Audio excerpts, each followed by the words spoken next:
உலகமே உன் வசம், வாழ்வதே ஒரு முறை, வாழ்த்த வேண்டும் தலைமுறை.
தமிழ் ஒளி தன் வாழ்நாள் முழுவதும் தொழிலாளிகளை பற்றியே சிந்தித்தான். தொழிலாளியை பற்றியே அவன் பாடினான், பேசினான். உழைப்பாளிதான் இந்த உலகத்தை மாற்றி இருக்கிறான், உழைப்பால் தான் இந்த உலகம் உருவாகி இருக்கிறது, உழைப்பு தான் மனிதனையே உருவாக்கி இருக்கிறது என்பதை பூரணத்துவமாக நம்பியவன் அவன். ஆனால் இந்த உழைப்பை தவிர்த்து அவனால் வேறொன்றும் செய்ய முடியாது. இந்த உழைப்பைத்தான் பேரம் பேசி விற்க முடியுமே தவிர இந்த உலகத்தில் இருக்கக்கூடிய இயற்கை வளங்களையோ கனிம வளங்களையோ அதன் மீது இருக்கக்கூடிய உரிமைகளையோ பெற முடியாதபடி ஒரு பெரும்பான்மை சமூகத்தை அடக்கி ஒடுக்கி இன்றைக்கும் ஒரு காட்டுமிராண்டித்தனமான ஒரு சமூக அரசியல் நடைமுறை என்பதுதான் இன்றைக்கு உலகம் முழுக்க நடந்து கொண்டிருக்கிறது. இந்த சுரண்டல் முறையிலிருந்து மக்களை விடுவித்திட வேண்டும். உழைப்பாளி மக்களுக்கு தன்னால் இயன்றதையெல்லாம் செய்திட வேண்டும். வாழ்நாள் முழுவதும் உழைத்து உழைத்து உயிர் காய்ந்து பசித்த வயிறுக்கு நிரம்ப சோறு கூட இல்லாமல் செத்து போகிறானே என்று துடித்து போனவன் இந்த சாதிய கொடுமைகளுக்கு எதிராகவும் தீண்டாமைக்கு எதிராகவும் மதவாத சக்திகளின் பிளவு தந்திரங்களுக்கு எதிராகவும் மிக கடுமையான போராட்டத்தை நடத்தியவன் அவன் தன் கவிதையால். பாரதியின் பின்பற்றியும் பாரதிதாசனின் வழித்தோன்றலாகவும் நின்று இந்த தேசத்தையும் இந்த தேசத்தை உயிர்ப்பதற்கும் உண்மையான விடுதலை என்பது இந்த நாட்டின் வளங்களின் மீது இந்த மண்ணில் பிறந்த எல்லோருக்கும் இருக்கிறது என்பதை ஒரு பாட்டாளி வர்க்கத்தை சார்ந்தவர்களுக்கு புரிய வைப்பதன் மூலமாகத்தான் புரட்சிக்கான கட்டத்தை நாம் நகர்த்த முடியும். எனக்கும் இந்த மண்ணுக்கும் என்ன சம்பந்தம்? இந்த நாட்டில் இருக்கிற செல்வத்திற்கும் எனக்கும் என்ன சம்பந்தம்? நான் என் உழைப்பை விற்று என் வயிற்றை கழுவி வாழ்நாள் முழுவதும் செத்து பிழைத்து ஏதோ சாக போகிறேன் என்கிற நிலைமையில் தான் தொழிலாளி வர்க்கத்திற்கான உணர்வு என்பது ஊட்டப்பட்டிருக்கிறது. வெறும் கூலி போராட்டமாகத்தான் இன்னைக்கு சமூக புரட்சி செயற்பாடுகள் எல்லாம் இருக்கின்றன. வெறும் கூலி போராட்டம் அல்ல. கூலி போராட்டத்தை தாண்டி இந்த நிலம், இந்த நிலத்தின் வளம் எல்லோருக்கும் பொதுவானது. இது எல்லோரும் எப்படி சமமாக பிரித்துக் கொள்வது, எப்படி தனிவுடைமை உருவானது என்பதை பற்றி எல்லாம் புரிய வைப்பதற்கு எளிமையாக கருத்துரைகளை வழங்க வந்திருக்கிற உங்கள் எல்லோருக்கும் இந்த நேரத்தில் நன்றியையும் வாழ்த்தையும் சொல்லி தமிழ் மொழியினுடைய கவிதைகளை மக்களிடத்தில் கொண்டு போய் சேர்க்க வேண்டியது மிக மிக அவசியம். ஒரு சலவை தொழிலாளியை பற்றி பாடுகிறார், அவன் படும் பாட்டை பற்றி பாடுகிறான், உழைப்பாளி மக்களை பற்றி தன் வாழ்நாள் முழுக்க பாடுகிறான். ஒரு ஓட்ட குடிசையின் ஒழுகும் நிலையை ஒட்டல் போடாமல் அப்படியே சொல்லுகிறான். அவன் எளிமையை, ஏழ்மையை, மக்களின் துன்பத்தை பாடிக்கொண்டே இருந்தான். ஆனால் அவன் பாடப்பட வேண்டும், அவன் போற்றப்பட வேண்டும், அவன் புகழ் இந்த நாடெங்கும் பரப்பப்பட வேண்டும். அவனை போன்ற கவிஞர்களால் மட்டும்தான் உண்மையான புரட்சிக்கு வித்திட முடியும். அவன்தான் மார்க்சியத்தையும் பொது உடைமை சித்தாந்தத்தையும் மக்களிடத்தில் கொண்டு போய் சேர்ப்பதற்கு கவிதையை எழுதினான், பாடல்களை எழுதினான், கட்டுரை எழுதினான். அவன் எழுதிய நாடகங்களும் அதைத்தான் சொன்னன. எனவே அவனை போற்றுவோம், பாராட்டுவோம், அவனுடைய புகழை நாடு முழுவதும் பரப்புவோம் என்று சொல்லி தமிழ் மொழியினுடைய பார்வையில் தமிழ் மொழியின் வர்க்க பார்வை என்கிற தலைப்பிலே அன்பு தோழர் முனைவர் கா இளங்கோ அவர்கள், தமிழ்துறை விவேகானந்தா கல்லூரியை சார்ந்த பேராசிரியர் அவர்கள் நம்மிடம் உரையாற்ற இருக்கிறார். கவிஞர் தமிழொலியின் வர்க்க பார்வை என்று கொடுத்ததற்கு ஒரு நோக்கம் இருக்கின்றது என்று நான் கருதுகின்றேன். நம்முடைய இந்திய சமூக அமைப்பு என்பது ஒரு படிநிலை சமுதாயம். உலகில் வேறெங்கும் காண முடியாத ஒரு வர்ண சாதிய ஒரு ஏற்றத்தாழ்வான படிநிலை சமுதாயமாக அமைந்திருப்பது இந்திய சமூகம். இந்த இந்திய சமூகத்தில் வர்க்கம், சாதியாலும் வர்க்கத்தாலும் நம்முடைய வாழ்நிலை கட்டமைக்கப்பட்டிருக்கின்றது. நம்முடைய வாழ்நிலை என்பது இந்திய சமூகத்தில் இரட்டை வாழ்நிலைமையுடையதுதான். இதில் யாருக்கும் மாற்று கருத்து இருக்க முடியாது. இந்த இரட்டை வாழ்நிலைமை கொண்ட இந்திய சமூகத்தில் வாழக்கூடிய நாம் பொருளாதார உற்பத்தி உறவுகளின் அடிப்படையில் நாம் எல்லோரும் உழைக்கிற மக்கள், தொழிலாளர்கள், விவசாயிகள் என்று உணர்ந்து கொண்டு வர்க்கமாய் சுரண்டப்படுபவர்கள், நம்முடைய உழைப்பு சக்தியை சுரண்டப்படுகிறவர்கள் என்ற அடிப்படையில் நாம் வர்க்கமாய் உணர்ந்து கொண்டு சுரண்டுபவர்களுக்கு எதிராக நாம் போராட வேண்டும் என்றால் வர்க்கமாக ஒன்று திரள வேண்டும். சுரண்டப்படுபவர்களுக்கு எதிராக, ஆதிக்க சக்திகளுக்கு எதிராக, அதிகார வர்க்கத்திற்கு எதிராக இந்த உழைக்கும் மக்கள் எல்லாம் அரைக்கூலிகள், பாட்டாளிகளாக இருக்கக்கூடிய இந்த தொழிலாளி வர்க்கம், கூலி விவசாயிகள் இவர்களெல்லாம் வர்க்கமாக திரண்டு போராட வேண்டும். இதுதான் வர்க்க பார்வைன்னு நாம சொல்றோம். இந்த வர்க்க பார்வைக்கு எது தடையாக இருக்கின்றது?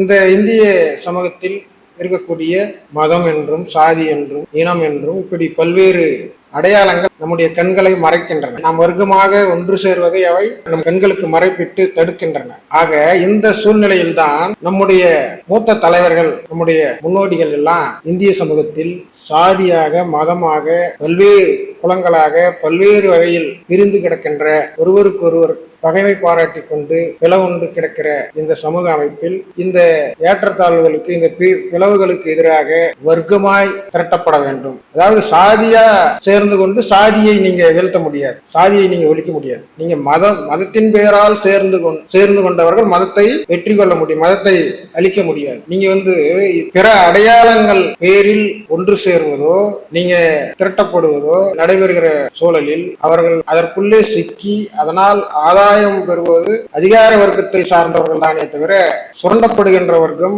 அடித்தட்டு வர்க்கம், உழைக்கும் வர்க்கம் அதனால் துன்பதுயரத்தில் மேலும் மேலும் துன்பதுயரத்தில் ஆழ்ந்தேதான் கடத்துமே தவிர அது மேல வழி இல்லை. இந்த புரிதலோடு தான் நம்முடைய முன்னோர்கள் சிங்காரவேலர் தொடங்கி பி சீனிவாசராவ், அதாவது சாதியாக பிரிந்து கிடக்கின்ற, மதமாகவும் சாதியாக இன்னும் பல்வேறு அடையாளங்களாகவும் பிரிந்து கிடக்கின்ற சமூக மக்களை வர்க்கமாய் திரட்டி இந்த சுரண்டலுக்கு எதிரான போராட்டத்தில் அவர்களை ஈடுபடுத்த வேண்டும், சமூக மாற்றத்தில் அவர்களை பயிற்றுவித்து தயார்படுத்த வேண்டும் என்று அவர்கள் கட்சியாகவும் சங்கமாகவும் திரட்ட முற்பட்டார்கள். இதுதான் வர்க்க பார்வை அப்படின்னு நம்ம சொல்றோம். இந்த வர்க்க பார்வை எல்லா இடமும் இருந்தது. இந்த வர்க்க பார்வை கொண்டிருக்க வேண்டும் என்றால் இந்திய சமூகத்தில் பெரும் தலைவர்கள், நம்முடைய முன்னோடிகள், பெரும் தலைவர்கள் எல்லாம் கூட இந்த உழைக்கும் மக்கள் மத்தியில போய் அவர்கள் வேலை செய்கிற போது EMS நம்பூதிரிபாட் போன்றவர்கள், சுந்தரையா போன்றவர்கள், வி சீனிவாசராவ் போன்றவர்கள், KTK தங்கமணி போன்றவர்கள், ASK ஐயங்கார் போன்றவர்கள் டி கிளாஸ்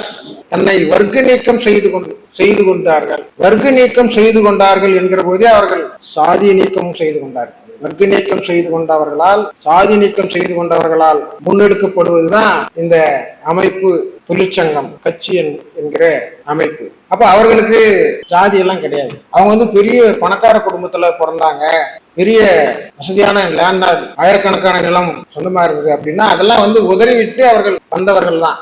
அதுதான் அவர்களுடைய வர்க்க பார்வை. எல்லாவற்றையும் துச்சமென உதறி தள்ளிவிட்டு வந்தவர்கள். அப்ப தமிழ் மொழியினுடைய வர்க்க பார்வை என்கிற போது அது நீங்க உயர்குடி சமூகத்திலிருந்து வந்தவர்களுக்கு தான் அது இருக்கா அப்படின்னா அப்படிதான் நம்ம யோசிக்கும் போது தமிழ் மொழிக்கும் அது இருக்கிறது. தமிழ் மொழியும் சாதி நீக்கம் செய்து கொண்டவன், வர்க்க நீக்கம் செய்து கொண்டவன். அதனால தமிழ் மொழியை நீங்க வேற எந்த சிமிழுக்குள்ளும் அடைக்க முடியாது. அவருடைய படைப்புகள்ல பிற அடையாளங்களாகிய தலித்தியம் போன்ற, பெண்ணியம் போன்ற, பெண்ணிய எழுத்து, தமிழ் தேசியம் எழுத்து, அவர் திராவிட எழுத்து, அவர் திராவிட சிந்தனையாளராக இருந்தாரு, சமூக நீதி கருத்து பேசியிருக்காரு, இப்படி எல்லாம் எந்த அடையாளத்தை தமிழ் மொழியை நீங்க பொருத்தவே முடியாது. அப்படி பார்த்தால் அது அவர்கள் எல்லாம் முட்டாள்கள், அவர்களுடைய நோக்கம் நிறைவேறாது. அவன் ஒரு மாபெரும் கம்யூனிஸ்டாக, ஒரு மாபெரும் போராளியாக, ஒரு புரட்சியாளனாக வாழ்ந்திருக்கிறான். அவன் எழுதியதோடு மட்டுமல்ல, அவனுடைய வாழ்க்கையே ஒரு தியாக வாழ்க்கை, ஒரு கம்யூனிஸ்டனுடைய வாழ்க்கை. இந்த இடத்துலதான் தமிழ் சமூகத்தில் பாரதிக்கு பிறகு ஒரு மகாகவி தோன்றவே இல்லை என்று ஆதங்கப்படுபவர்கள், எழுதி கொண்டிருப்பவர்கள் உண்டு. ஆனால் பாரதிக்கு பிறகு தமிழில் தோன்றிய மகாகவி தமிழ் ஒலிதான். அவன் பாரதியை விஞ்சி செல்லக்கூடியவனாக, ஏன்னா பாரதியினுடைய காலகட்டம் என்பது வேறு, தமிழொலி வாழ்ந்த காலகட்டம் என்பது வேறு. அவன் எல்லா விதங்களிலும் தன்னுடைய ஞான தந்தையாகிய பாரதியை விஞ்சி செல்லக்கூடியவனாக அவன் இருக்கின்றான். தோழர்களே, பாரதிக்கு பிறகு பாரதிதாசன் இல்லையா, இப்படி எல்லாம் கேள்வி வரும். பாரதிதாசன் இருக்காரு, அதுக்கப்புறம் இன்னும் நிறைய கவிஞர்கள் இருக்காங்க. சமீப காலம் வரைக்கும் அதுல ஒரு 7வது 8வது அந்த பரம்பரையில கடைசியில கூட தமிழ் மொழியை வைக்கவில்லை. இல்ல, நான் இந்த மாதிரி 2011 இருந்து நான் எழுதிக்கிட்டு இருக்கேன். நான் முனைவரப்பட்ட ஆய்வு மேற்கொண்டிருந்த போது இருந்து இந்த பாரதிக்கு மேலான ஒரு கவிஞர் தமிழ் மொழியும் எழுதிக்கிட்டு இருக்கேன். அதுக்கு எதிர்ப்பு இருக்கு. என்ன, எங்களுடைய கட்சி தலைவரே அதை ஏற்றுக்கொள்ளவில்லை. மூத்த தலைவர் அவரே நீ அப்படியெல்லாம் சொல்லாத அப்படின்ட்டார். நல்லகண்ணையாவே ஒத்துக்கல. பாரதிக்கு மேல நீ தமிழ் மொழியை சொல்லுவியா அப்படின்னு சொன்னார். பாரதியும் தமிழ் மொழியும் என்ற என்னுடைய இந்த நூலுக்கு அவர் அணிந்துரை தரல. இந்த புத்தகத்துக்கு அவர் அணிந்துரை தரல. நீன்னா இந்த மாதிரி சொல்ற அப்படின்னு. ஆனா அவர் எல்லாருக்குமே கொடுப்பாரு அணிந்துரை.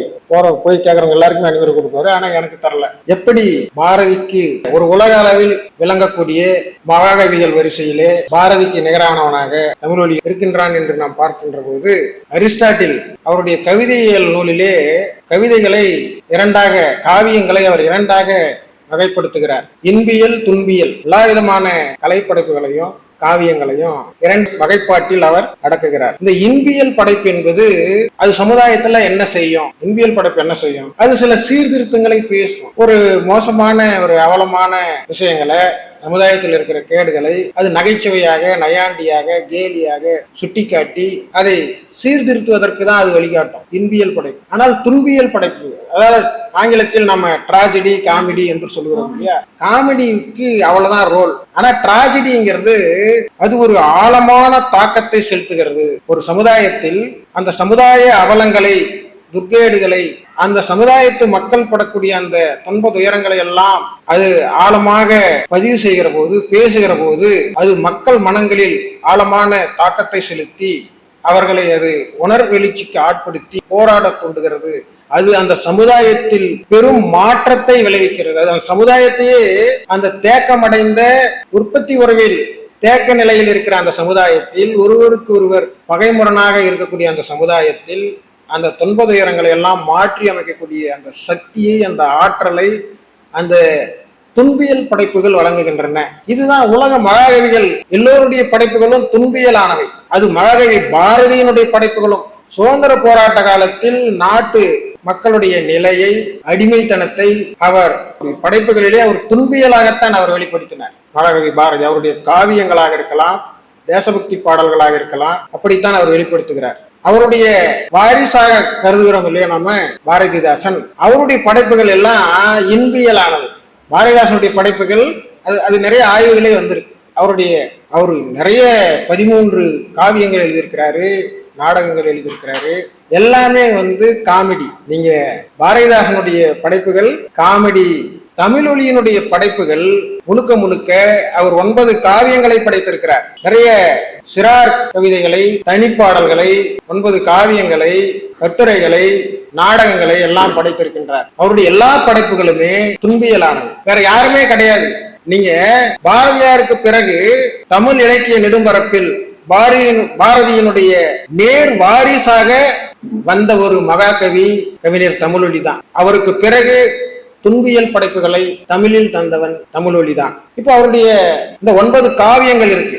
அந்த 9 காவியங்களிலே நாம் பார்த்தோம் என்றால் அதிலே இடம்பெறக்கூடிய அந்த கதாமாந்தர்கள் அவர்கள் காதலிலே ஒன்று சேர மாட்டார்கள். கடைசியில மரணத்தில் தான். அது கண்ணப்பன் கிளிகளா இருக்கலாம், வீராயா இருக்கலாம், கவிஞனின் காதலா இருக்கலாம். இப்படி எல்லா காவியங்களுமே துன்பியலாகவே முடிகின்றன, மரணத்தில் முடிகின்றன. காதலர்கள் மரணத்தில் ஒன்று சேர்வதாகத்தான் எல்லா காவியங்களையும் அவர் படைத்திருக்கின்றார். வீராயி காவியம் அதில் முதன்மையானது. வீராயி காவியத்துக்கு நம்ம அந்த காதலர்கள் இறக்குற மாதிரி, அவர் இறந்து போற மாதிரி, வாழ்க்கையில ஒண்ணு சேராத மாதிரி முடிவு அமைந்திருக்கிறது, அதை நம்ம மாத்துவோம் அப்படின்னு முடிவு பண்ணா அவருடைய காவியத்தை நாம் கொலை செய்கிறோம். அது அவருடைய படைப்பு கிடையாது. நீங்க அதுல காதலர்கள் உயிரோடவே இருக்கிறாங்க, வாழ்க்கையில ஒண்ணு சேர்றாங்க அப்படிங்கிற மாதிரி நீங்க அதை மாத்தி அமைச்சிட்டீங்கன்னா அது தமிழொலியினுடைய காவியம் கிடையாது. அது உங்க காவியம் நீங்க நாடகமாகவோ காவியமாகவோ மாற்றி அமைக்கிற போது அது உங்களுடைய படைப்பா மாறிடும். இதை இன்னும் புரிந்து கொள்ளும்படி கூற வேண்டும் என்றால், அந்த காதலர்கள் சமூகத்தின் இருவேறு பகைமுரணான சமூகத்தை சார்ந்தவர்கள். ஒரு உயர்குடி சமூகத்தை சார்ந்த ஒருவரும் ஒரு சாதாரண நிலையில இருக்கிற ஒருவரும் காதலிப்பது போல அவர்கள் ஒன்று சேர்ந்து விட முடியுமா? இந்த சமுதாயம் ஒரு ஏற்றத்தாழ்வான சொத்துடைமையாலும், சாதியாலும், மதத்தாலும், பல்வேறு ஏற்றத்தாழ்வுகளை கொண்டிருக்கின்ற இந்த சமூகத்தில் அந்த வெவ்வேறு சமுதாயத்தை சேர்ந்த அந்த காதலர்கள் எளிதாக ஒன்று சேர்ந்து விட முடியாது. அப்படி ஒன்று சேர்ந்தால் சேர முடியாது. நாம தான் கண்கூட பார்த்துக்கிட்டு இருக்குமே. ஏன்னா அப்படியே சேர்ந்தாலும் அதுக்கப்புறம் கொலைகள் நடந்து கொண்டிருக்கிறது இல்லையா? ஒன்று சேர்ந்து தலைமறைவாக வேறொரு ஊரிலே யாருக்கும் தெரியாம நீங்க வாழ்ந்துகிட்டு இருந்தாலும் தேடி வருவான். கருவுற்று இருந்தாலும் அந்த வயிற்றை கிழித்து அதை எடுத்து கொலை செய்வான். அப்புறம் அவனே கோயில் கட்டுவான். இதுதான் சமுதாய யதார்த்தம். தனிச்சொத்துடைமை சமூகத்தினுடைய அவலம், கோரம், துயரம். ஏனென்றால் இந்த ஆணாதிக்க ஆண் வழியிலான தனிச்சொத்துடைமை உறவுகள் நிலவக்கூடிய இந்த சமுதாயத்தினுடைய கொடுமை மாபெரும் கேடுகட்ட கொடுமையிலும் கொடுமை, படு கேவலம். அப்ப இந்த சமுதாயத்துல அவங்க எப்படி ஒண்ணு சேர முடியும்? ஒண்ணு சேர்ற மாதிரி படைப்பது என்பது அந்த இருவேறு பகை முரண்பாடுகள் நிலவக்கூடிய சமுதாயத்தில் காதலர்கள் ஒன்று சேர முடியாது. நீங்க வரலாற்றில் நீங்க பார்க்கலாம். லைலா மஜ்னு, சலீம் அனார்கலி, அம்பிகாபதி அமராவதி, ரோமியோ ஜூலியட், இவர்கள் எல்லாம் வரலாற்றில் காதலுக்காக உயிரை துறந்தவர்கள். அவர்கள் வாழ்க்கையில ஒன்று சேர முடியல. அவர்கள் எல்லாம் ஏன் உயிரை கொடுத்தாங்க? அதுதான் அவர்கள் வாழ்க்கையில இந்த சொத்துடைமை வர்க்க தனி சொத்துடைமை வர்க்க அமைப்பில் ஏற்றத்தாழ்வான ஆணாதிக்க சொத்துடைமை சமுதாயத்தில் அதுதான் நிலை. அங்க பல்வேறு விதமான தடைகள் இருக்கு. அப்ப அந்த தடைகள் எல்லாம் நீங்கி அவர்கள் ஒன்று சேர வேண்டும் என்றால் அது எங்கே ஒன்று சேருவார்கள்? இந்த தனிச்சொத்துடைமை ஒளிந்து சோசலிச சமுதாயத்தில் தான் காதலர்கள் அவர்கள் மனம் விரும்புகின்றவரை எந்த விதமான ஆட்சேபனைகளும் இல்லாமல் தடங்கல்களும் இல்லாமல் அவர்கள் ஒன்று சேரக்கூடிய அந்த ஒரு புதிய சமூகம் இருக்கு இல்லையா, சோசலிச சமூகம். அப்ப இந்த துன்பியல் படைப்புகள்ல இந்த காதலர்கள் காதலுக்காக மாண்டு போவது போல அமைகிற அந்த முடிவு இருக்கு இல்லையா, அந்த கிளைமாக்ஸ், அது ஒரு புதிய சமுதாயத்தை கோருகிறது. அது சமூக மாற்றத்தை கோருகிறது. இந்த சமுதாயம் வாழ லாய்க்கற்றது. இந்த முதலாளித்துவ சமுதாயம், இந்த சொத்துடைமை சமுதாயம் அன்பானவர்கள், மனிதநேயமிக்கவர்கள், காதலர்கள் வாழ தகுதியற்ற சமுதாயம். அப்படி இந்த சமுதாயம் வீழ்த்தப்பட வேண்டும் என்பதை அந்த படைப்புகள் முன்மொழிகின்றன. அப்ப தமிழொலியினுடைய அந்த 9 காவியங்களுமே இதைத்தான் பேசுகின்றன. அது புதிய சமுதாயத்தை கோருகிறது, அது புதிய சமூக மாற்றத்தை கோருகிறது, அது புரட்சியை கோருகிறது. அது பாரதியினுடைய குயில் பாட்டா இருக்கலாம், கண்ணன் பாட்டா இருக்கலாம், பாஞ்சாலி சபதமா இருக்கலாம், எல்லாமே துன்பியல் படைப்பு தான். பாரதியினுடைய நேர் வாரிசாக தமிழ்மொழி 9 காவியங்களை படைத்ததும் முழுக்க முழுக்க துன்பியல் படைப்பு. அதுதான் அவனுடைய வர்க்க பார்வை, தமிழொலியினுடைய வர்க்க பார்வை. இப்போ தமிழொலியினுடைய வாழ்க்கை, அவன் எப்படி ஒரு போராளியாக, ஒரு கம்யூனிஸ்டாக அவன் எப்படி வாழ்ந்தான் என்று பார்க்கிற போது 21/9/1924 புதுச்சேரியிலே உள்ள கரையடி குப்பம் என்னும் ஊரிலே சின்னசாமி வைத்தியருக்கும் செங்கேணி அம்மாளுக்கும் மகனாக பிறந்தவர். அவருக்கு பெற்றோர்கள் இட்ட பெயர் விஜயரங்கம். அவர் பாரதியார் புதுச்சேரியிலே வாழ்ந்த காலத்தில் அவர் குயில் தோப்பு என்ற இடத்திற்கு ஓய்வாக சென்று வருவார். இவர்கள் பிறந்த அந்த இடம் பாரதியினுடைய அந்த குயில் பாட்டு உருவான இடத்திற்கு அருகாமையிலே பிறந்தவர். அவருக்கு பட்டுராசு என்பதுதான் அவருடைய செல்ல பெயர். விஜயரங்கம்ங்கிறது அவர் பேரு, பட்டுராசுன்னு செல்லமாக அழைக்கப்பட்டார். அவர் பாரதிதாசன் தமிழாசிரியராக பணியாற்றிய அந்த பள்ளியிலே பயிலுகின்ற போது பாரதிதாசனுடைய மகனும் இவரும் நண்பர்கள். அப்படி பாரதிதாசனுடைய வீட்டிற்கு தமிழொலி வருகிற போது அவருக்கு தமிழின் மீது இருந்த ஆர்வம், அவருடைய அந்த கவிபுனையும் ஆற்றல், இதையெல்லாம் இலக்கியங்களிலே இருக்கிற தாகம், இதையெல்லாம் உணர்ந்து கொண்டு தமிழொலிக்கு பாரதிதாசன் இலக்கண இலக்கியங்களை கற்பிக்கின்றார். அவருக்கு ஒரு அணுக்கமான மாணவனாக தமிழொலி விளங்குகின்றார். இப்படி மாணவர் பருவத்திலேயே அவர் இங்கே இருந்த கவர்னர், பிரெஞ்சு அரசாங்கத்தில் கவர்னராக இருந்த போன்வான் என்கிற அந்த கவர்னருடைய மகள் அங்கே ரொம்ப அட்டகாசம் செய்து கொண்டு வருகிற போது மக்களை எல்லாம், அதாவது தெருவிலே பாதையிலே போகிறவர்களை எல்லாம் அடாவடியாக துன்புறுத்துவது, இந்த மாதிரி ஈடுபட்டு வருகிற அந்த நாளில் இவர் மாணவராக இருந்த போதே அந்த கவர்னருடைய மகளுக்கு எதிராக துண்டு பிரசுரங்களை தயாரித்து விநியோகிக்கிறார் புதுச்சேரி நகரங்களில். அப்படி விநியோகிக்கும் போது கைது செய்யப்பட்டு 15 நாள் சிறைப்படுத்தப்படுகிறார். பிறகு தங்கவேல் கிளமன்சோ போன்ற தோழர்களால் முயற்சி மேற்கொண்டு அவர் விடுவிக்கப்படுகிறார். தங்கவேல் கிளமன்சோ கம்யூனிஸ்ட் கட்சியினுடைய தோழர்கள். அதன் பிறகு பிரெஞ்சு இந்திய விடுதலையின் தந்தை என்று போற்றப்படுகின்ற சுப்பையாவினுடைய தொடர்பும் அவருக்கு ஏற்படுகிறது. அவர் இன்டர்மீடியட் முடித்த பிறகு அவரை கரந்தை தமிழ் கல்லூரியிலே புலவர் பட்டம் படிப்பதற்காக பாரதிதாசன் அவரை சேர்க்கின்றார். அங்கே இவர் ஒரு அடித்தட்டு சமுதாயத்தை சார்ந்தவர் என்ற முறையிலே அவர் ஒதுக்குதலுக்கு உள்ளாக்கப்படுகிறார். அதை பொறுத்து கொள்ள முடியாமல் அவர் வெளியேறுகிற போது அவரை மீண்டும் தன்னுடைய மகிழுந்திலே அழைத்து சென்று அவரை அங்கே தொடர்ந்து கல்வி கற்க ஆவண செய்துவிட்டு பாரதிதாசன் திரும்பி வந்தாலும் கூட அவரால் அந்த புலவர் பட்டத்தை நிறைவு செய்ய முடியவில்லை. அவர் வந்து விடுகிறார். அதன் பிறகு அவருக்கு தோழர் சுப்பையா அவர்களோடு புதுவைக்கு திரும்பிய பிறகு நேரடி பழக்கம் ஏற்பட்டு ஜீவானந்தம் அவர்களிடம் கொண்டு வந்து அவர் ஒப்படைக்கிறார். அவர் அப்போ கட்சி தடை செய்யப்படுகிறது. கட்சி தடை செய்யப்படுகிற போது இவர்கள் தான் ஜனசக்தியை பொறுப்பேற்று நடத்துகிறார். தலைவர்கள் எல்லாம் தலைமறைவாக இருக்கிற போது இவர்கள் ஆசிரியர்களாக இருந்து ஜனசக்தியை நடத்துகிறார். குயிலன் தமிழ்வழி நடத்துகிறார்கள். அப்படி நடத்துகிற போது அது மீண்டும் தடை செய்யப்படுகிறது. அப்போது முன்னணி என்ற பெயர் மாற்றி மீண்டும் அது வெளிவருகிறது. அந்த முன்னணி என்ற பெயரிலே வெளிவந்த அந்த இதழும் தடை செய்யப்பட்ட போது போரணி என்று பெயர் சூட்டி அவர்கள் மீண்டும் நடத்துகிறார். அந்த போரணி என்ற இதழும் தடை செய்யப்படுகிறது. இப்படி அந்த கட்சி தடை செய்யப்பட்ட காலத்தில் அந்த இதழ்கள் இவர்களால் தொடர்ந்து நடத்தப்பட்டு வரும் அந்த நாளில் இவர் கம்யூனிஸ்ட் கட்சிக்கு என்று ஒரு தத்துவார்த்த இதழ் ஜனயுகம் என்ற ஒரு தத்துவார்த்த இதழை தொடங்கி சில இதழ்களை அவர் கொண்டு வருகிறார். போது இவருக்கு புதுச்சேரியிலே அவருடைய பூர்வீக சொத்திலே அவருக்கு இருந்த அந்த பங்கை தொகையை பெற்று அந்த ஜனயுகம் இதழை கவிஞர் தமிழ்வழி நடத்தினார் என்பதை நாம் பார்க்கிறோம். அப்படி சுப்பையா அவர்கள் மூலமாக நம்முடைய பேராசான் ஜீவா அவர்களுக்கு அறிமுகமாகி அவர் சென்னையிலே அவருடைய வாழ்க்கை, இலக்கிய வாழ்க்கை, கட்சி வாழ்க்கை, அவருடைய தொழிற்சங்க வாழ்க்கை, தியாகம் நிறைந்த அந்த போராட்ட வாழ்க்கை சென்னையிலே அமைகின்றது. அப்படி அமைகிற போது அவர் சென்னையிலே பல தொழிற்சங்கங்களை மற்ற தலைவர்களோடு சேர்ந்து அவர் உருவாக்குகிறார். அப்படி உருவாக்குகிற போது வடசென்னை பகுதியிலே தெருவாக நடந்து அவர் பல சங்கங்களை உருவாக்குகிறார். நகர சுத்தி தொழிலாளர் சங்கம்,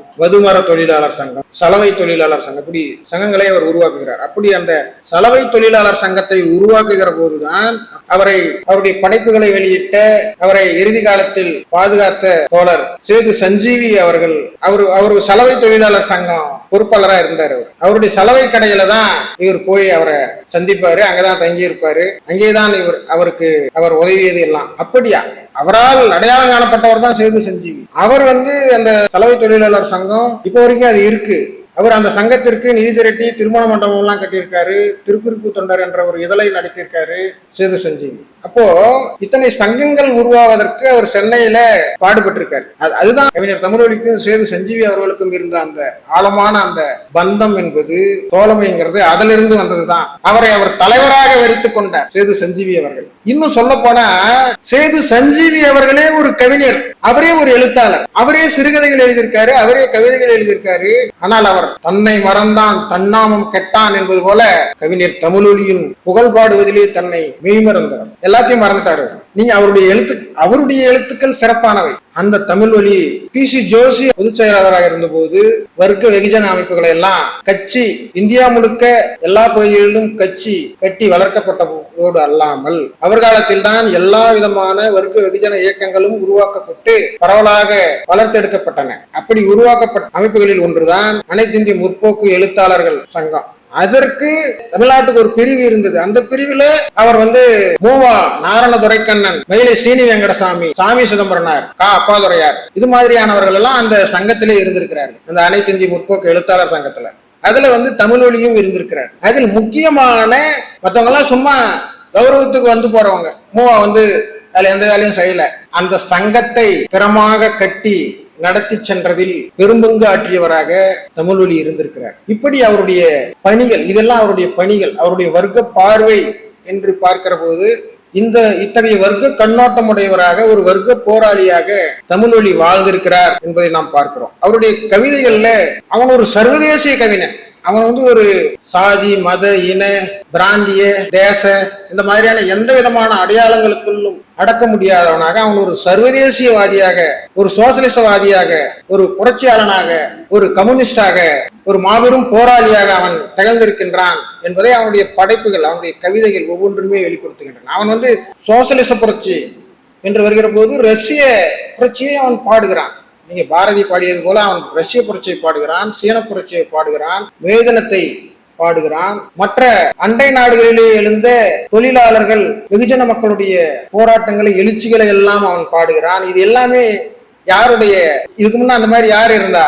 பாரதி தான். பாரதியினுடைய நேர் வாரிசாக, அவனுடைய மறுபதிப்பாக இதை மிக சிறப்பாக மேற்கொள்ளுகின்றான். பாரதி ஒரு பிரிட்டிஷ் ஆட்சி காலத்தில் அந்நிய ஏகாதிபத்திய ஆட்சியின் கீழ் அவன் இந்திய சமூகத்தை, குறிப்பாக தமிழ் சமூகத்தை தட்டி எழுப்புவதிலே தலையாய பாத்திரம் வகித்தவன். கவிஞர் தமிழொலியோ விடுதலை பெற்ற இந்தியாவில் அது அதிகாரம் வெள்ளையரிடமிருந்து கொள்ளையர்களுக்கு கைமாற்றப்பட்ட அதிகாரம் என்று உணர்ந்து உழைக்கும் மக்கள் சார்பிருந்து ஏழை எளிய உழைக்கும் தொழிலாளி வர்க்கத்தை பாடுகிற ஒரு நிலையை நாம் அவனுடைய கவிதைகளிலேயே அவன் பார்க்கிறோம். அது மட்டுமல்ல தோழர்களே, பல போராட்டங்கள் 1952 இந்திய கம்யூனிஸ்ட் கட்சி ஒரு முடிவு எடுக்கிறது. அதாவது சேரி எங்கும் செங்கொடி ஏற்றுவோம், சுரைக்கொடி படர்ந்த குடிசைகளில் செங்கொடி பறக்க செய்வோம். இந்த முழக்கத்தோடு கம்யூனிஸ்ட் கட்சி தீர்மானம் நிறைவேற்றி விவசாய சங்கங்களை, கட்சி அமைப்புகளை உண்டாக்கி வருகிற போது அதைத்தான் அவர் மேதின ரோஜா என்று பாடினார். எல்லாமே அவருடைய படைப்புகளே கட்சி திட்டத்திற்கு இயைந்தவை.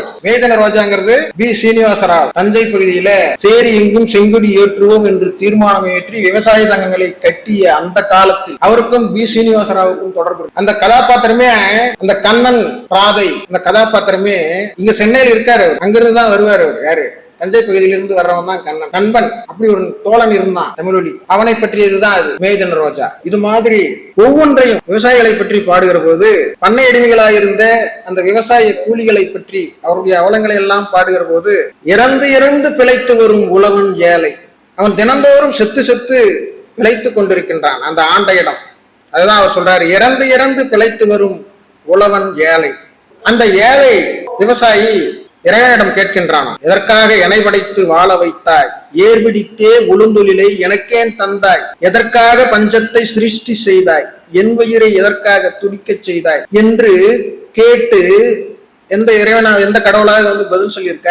இப்படி கேட்டு பதில் கிடைக்காம அவன் வறுமையிலே, கொடுமையிலே விவசாயிகள் மடிகின்ற அவலம். ஆனால் அந்த ஆண்டை என்ன செய்கிறான்? ஆளுக்கு பாதி என தானியத்தை அள்ளி போய் நிலப்பிரபு வைத்துக் கொண்டு வாரத்து பலியிட்ட என்றன் வாழ்வை வறுமைதான் நிழல் கூட இப்போதில்லை. அவன் ஆளுக்கு பாதி, விளைச்சலிலே ஆளுக்கு பாதி என்று அதுதான் திட்டம். ஆனா விளைந்த பிறகு அவன் முழுதாக அள்ளி சென்றான். ஏன்? அவன் சின்ன சின்ன தேவைகளுக்காக கடன் வாங்கியிருப்பான். அந்த கடனுக்கு, அந்த சிறு கடனுக்கு வட்டிக்கு வட்டி என்று அது வளர்ந்து விளைந்தது அத்தனையுமே, அப்பவும் அவன் கடன் தேரல. விளைந்தது எதுவுமே விட்டு வைக்காம, விளைவித்தவனுக்கு, உழைத்தவனுக்கு விட்டு வைக்காம எல்லாவற்றையுமே அள்ளி செல்லுகின்ற போது அதுதான் அவர் சொல்றாரு, வறுமை தன் நிழல் கூட இப்போதில்லை. வறுமைனா கொஞ்சமாவது இருக்கணும். அரை வயிறு பட்டினி அப்படின்னா தான் வறுமை. முழு வயிறும் பட்டினின்னா சாவு. அதுதான் சொல்றாரு, வறுமை தன் நிழல் கூட இப்போதில்லை. ஊருக்கு உழைத்தீரே, கடைசியா அவர் கேட்கிறார் விவசாயிகளை பார்த்து, ஊருக்கு உழைத்தீரே உன் உண்மை நிலையை உணர்ந்திடுவீரே, ஓலை குடிசையிலே மூளைதனில் ஓய்ந்து கிடந்திடும் ஓட்டைக்குள் ஏறும் காலை பின்னும் கிளமாடும் உங்கள் கஷ்டம் சொல்லாதா விழித்திடுவீரே. அவன் ஏழை விவசாயி துன்பதுயரத்தை சொல்லுகிற போது அந்த ஓட்டை கலப்பை, அந்த கலப்பை அது கூட சீரற்றதா இருக்கு. அதை செப்பனிட்டு பயன்படுத்த இயலாத அளவிற்கு அவனுக்கு வறுமை. கலப்பை அதனுடைய கொழு தேய்மானம் அடைந்த மொன்ன கலப்பை. மாடுகள் எப்படி இருக்கான்? காலை பின்னும் மாடு. அது எலும்பும் தோலுமா இருக்கு. பஞ்சத்துல அடிபட்டு எலும்பும் தோலுமா இருக்கு. அது நல்லா நேரா நடக்க முடியாத மாடுகள். அது நடக்கும் போது அப்படியே காலை பின்னி கொண்டு போகிறதாம். அப்படியே அந்த ஏழை குடியானவனுடைய அந்த வறுமைப்பட்ட வாழ்வை அந்த வீட்டு நாயிலிருந்து, கலப்பையிலிருந்து, அந்த உழவு மாடுகளிலிருந்து, அந்த ஏழை விவசாயினுடைய அதல பாதாளத்தில் கிடக்கின்ற அந்த வறுமைப்பட்ட வாழ்வை இப்படி சொல்லி, இதை நீங்கள் மாற்ற நீங்கள் சங்கமாய் திரள வேண்டும் என்று அவர் பாடுகிறார். விழித்திடுவீரே, உங்கள் கஷ்டம் தீர நீங்கள் விழிப்புற வேண்டும், நீங்க அமைப்பாக திரள வேண்டும் என்று அவர் சொல்லுகிறார். அவர் மேதினத்தை பாடுகிற போது மேதின கவிதை மட்டுமே அவன் ஒரு மாபெரும் மகா கவி என்பதற்கு அது ஒரு சாம்பிள் போகும்.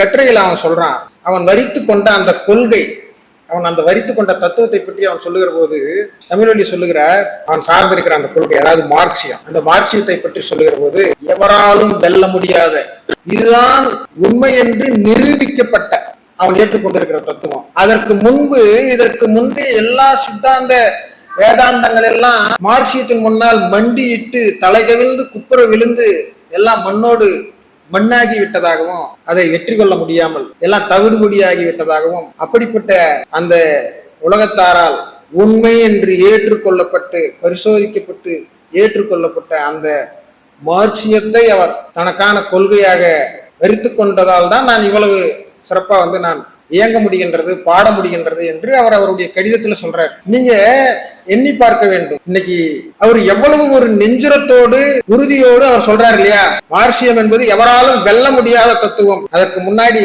மற்ற தத்துவங்கள்லாம் மோதி மண்ணோடு மண்ணாகி விட்டன என்று அவர் அறுதியிட்டு அரைந்து சொல்லுகிறார் இல்லையா. இன்று நமக்கு அந்த துணிவு நமக்கு இருக்கா? மார்க்சியம் தான் வெல்ல முடியாத தத்துவம். இதை நாம் கேட்டுக்கொள்ள வேண்டும். நமக்கெல்லாம் ஒரு வழிகாட்டியாக தமிழ் வழி விளங்குகிறார், நமக்கெல்லாம் தலைவனா இருக்காரு. அந்த மேதின கவிதையில கோழிக்கு முன்னெழுந்து கொத்தடிமை போல் உழைத்து பாடுபடும் ஏழை முகம் பார்த்து பதபதைத்து கண்ணீர் துடைக்க வந்த காலமே நீ வருக என்று தொடங்குகிற அந்த மேதின கவிதை சர்வதேச கீதம், கம்யூனிஸ்ட் அகிலத்தினுடைய அந்த சர்வதேச கீதத்திற்கு நிகரான கவிதை அந்த மேதின கவிதை. அதெல்லாம் தாண்டி அவர் அப்படியே மலமலன்னு அப்படி போறார். அது ஒரு சிம்பொனியில போடணும். நீங்க இந்த மேதன கவிதைக்கு நீங்க சிம்பொனியில இசைத்து பாட வேண்டும். அப்படிப்பட்ட கவிதை அது அப்படியே வளர்ந்து அப்படி மிக பிரம்மாண்டமா அப்படி வானுயர சென்று வானத்தில் பெரு வெடிப்பாக அப்படி புரட்சி மாதிரி வெடிக்குது அந்த கவிதை. அது அப்படியே ஒவ்வொரு வரியிலும் அந்த வர்க்க உணர்ச்சியை, அந்த புரட்சிகர குணாம்சத்தை அப்படியே அவரு அப்படி கொஞ்சம் கொஞ்சமா அப்படியே தட்டி அப்படியே வளர்த்து அப்படியே மேல கொண்டு போறாரு.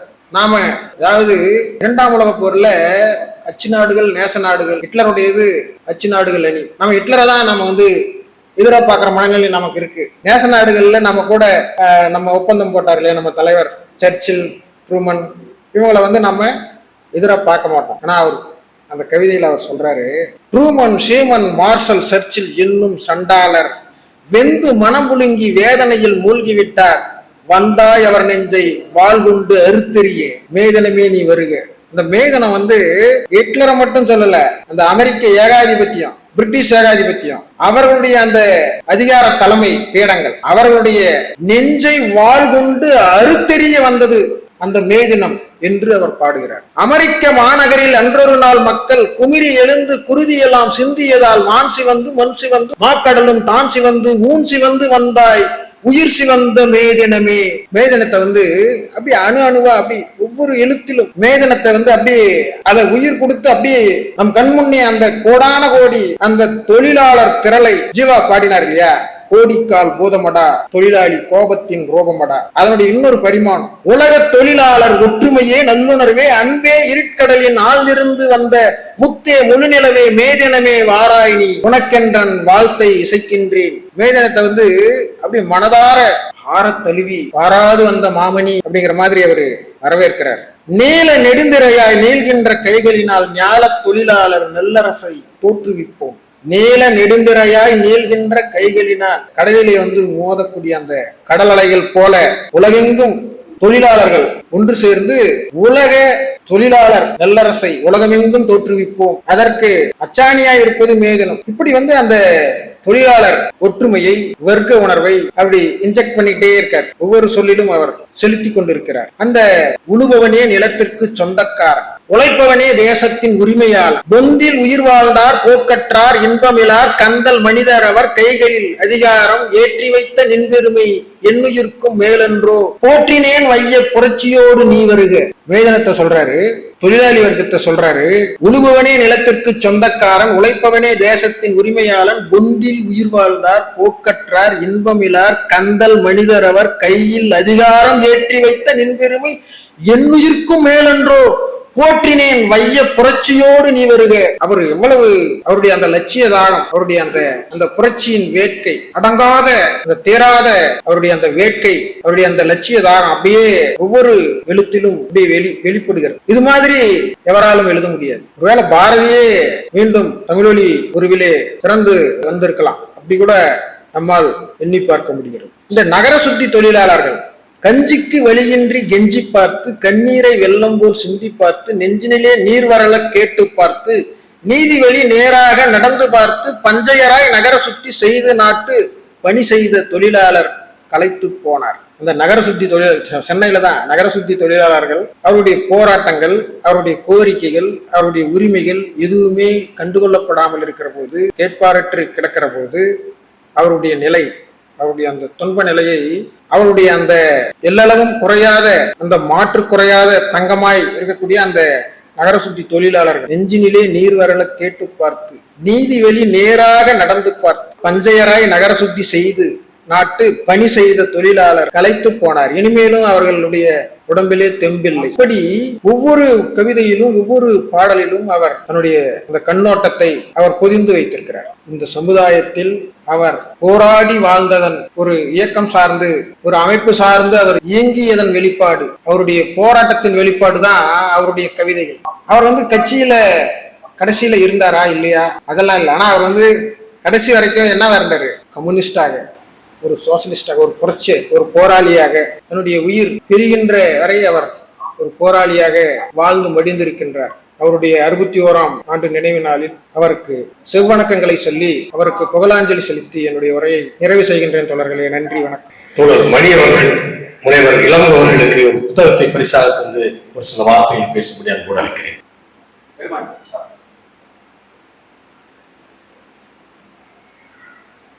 அந்த கவிஞன் கந்தல் வேட்டியை கட்டிக்கொண்டு புதுச்சேரியிலிருந்து சென்னை வரைக்கும் கால்நடையாகவே பயணம் செய்தவன்.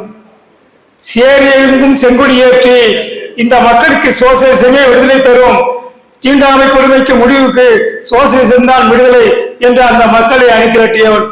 அந்த மக்களோடு மட்டும் இல்லாமல் இந்த நாட்டின் ஏற்றத்தாழ்வுக்கு காரணமாக இருக்கிற மக்கள் மத்தியிலும் சமத்துவத்தை எடுத்துரைத்தவன். 40 மொழிகளில் வல்லவரான பன்மொழி அப்பாதுரையார் சொல்வது போல, நம்முடைய தோழர் சிறப்புரையில் சொன்னாரே, சுதந்திர போராட்டத்திற்காக பாடின மகாகவி, சமூக நீதிக்காக பாடின பாரதிதாசன், இவர்களை மிஞ்சிய கவிஞன் தமிழொலி. ஏனென்றால் அவன் தொழிலாளியை பாடிய கவிஞன் என்று அவர் சிறப்புரை தனது அழுத்தம் திருத்தமாக சொல்லியிருக்கிறார். பூட்டிய கதவு திறக்கப்பட்டது, சிறுத்தையே வெளியே வா, உன்னை எளியனை இருந்தவர் நடுங்கிட புலியன புறப்படு என்று பாரதிதாசன் உடைய கவிதைகள். அந்த கவிதையில் அவனுடைய மாணவனான அந்த தமிழொலி புலியன புறப்பட்டு இந்த ஏற்றத்தாழ்வுள்ள சமுதாயத்தை, இந்த இந்திய திருநாடு என்று சொல்கிறோமே, இது ஒரு இரண்ட கண்டம். இந்த இரண்ட கண்டத்தில் ஒளி பாய்ச்சுவதற்காக தன்னுடைய இன்னுயிரை ஈந்தவன். அவனை போற்ற வேண்டியது அவனை போற்ற வேண்டியதல்ல, அவனுடைய புகழை பாடுவதற்காக நாம் இங்கு கூடவில்லை. அவனை போன்று நாமும் பணி செய்ய வேண்டும். இந்த சீர்கெட்ட சமுதாயம் திருந்த வேண்டும், நிலைநிறுத்த வேண்டும், நெருப்பினால் பாட வேண்டும். இந்த நிலைமையை திருத்துவதற்காக நெருப்பினால் பாட வேண்டும் என்று ஒரு ரஷ்ய கவிஞன் சொன்னதை போல, இந்த நெருப்பினால் பாடின கவிஞன் இந்த சமூகத்தை சுற்றி வைத்ததற்காக, இந்த சுரண்டல் சமூகத்தை, சுரண்டல்வாதிகளை சுற்றி பொசுக்குவதற்காக இருந்த ஒரு மாபெரும் கவிஞன் தமிழொலி என்பவர். அவர் வாழ்ந்த நாட்களில் அவர் வறுமையை தவிர வேறு எதுவும் இல்லை. 3 மொழிகளில் வல்லவன், ஆங்கிலம், தமிழ், பிரெஞ்சு. ஜெனரல் மோகன் குமார் இவர் சொன்னது போல, அந்த துப்புரவு இன்னைக்கு கழிவுநீர் மரணத்தொட்டி மரணங்களை பற்றி இன்று நாம பேசுகிறோம், தினமும் செய்திகள். அன்று அவன் ஒரு சிறுகதையில, உயிரோவியம் என்ற சிறுகதையில அதை ஒரு நாடகமாக நிகழ்த்தி காட்டியிருப்பான், அதற்கு தீர்வு காண்பதற்காக. அப்படி தீர்வு கவிஞன் ஏதோ ஒரு அறையில் உட்கார்ந்து கொண்டு சிந்திப்பவன் அல்ல அந்த கவிஞன். அவன் களத்தில் பணியாற்றியவன், தன்னுடைய பேனாவை துப்பாக்கி முனையாக அவன் எடுத்தவன். அப்பேற்பட்ட கவிஞனை நாம் அவனுடைய கருத்துக்களை பறைசாற்ற வேண்டும். அவன் விட்ட இடம் நாம தொடர வேண்டும் என்பதுதான் இந்த நினைவு நாளில் நாம் எடுத்துக்கொண்ட ஒரு உறுதிமொழியாகும். லைக் பண்ணுங்க, ஷேர் பண்ணுங்க, சப்ஸ்கிரைப் பண்ணுங்க. மறக்காம அந்த பெல் பட்டனை கொஞ்சம் அழுத்தி